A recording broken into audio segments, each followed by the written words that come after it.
पैगंबर कह दो कि लोगों, अगर तुमको मेरे दीन में किसी तरह का शक हो तो सुन रखो कि जिन लोगों की तुम अल्लाह के सिवा इबादत करते हो, मैं उनकी इबादत नहीं करता, लेकिन मैं उस अल्लाह की इबादत करता हूं जो तुम्हारी रूहें कब्ज कर लेता है, और मुझको यही हुक्म हुआ है कि ईमान लाने वालों में हो जाऊं, और यह कि ए नबी, सबसे यकसू होकर दीन इस्लाम की पैरवी किए जाओ और मुशरिकों में हरगिज न होना, और अल्लाह को छोड़कर ऐसी चीज को न पुकारना जो न तुम्हारा कुछ भला कर सके और न कुछ बिगाड़ सके।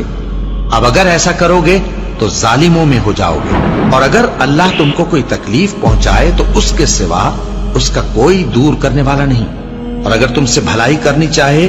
तो उसके फजल को कोई रोकने वाला नहीं। वो अपने बंदों में से जिसे चाहता है फायदा पहुंचाता है, और वो बख्शने वाला है, मेहरबान है। कह दो कि लोगों, तुम्हारे परवरदिगार के हाथ से तुम्हारे पास हक आ चुका है,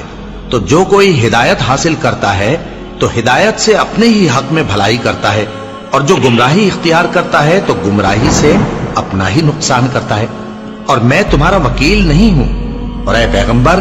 तुमको जो हुक्म भेजा जाता है उसकी पैरवी किए जाओ और तकलीफों पर सब्र करो, यहां तक कि अल्लाह फैसला कर दे, और वो सबसे बेहतर फैसला करने वाला है।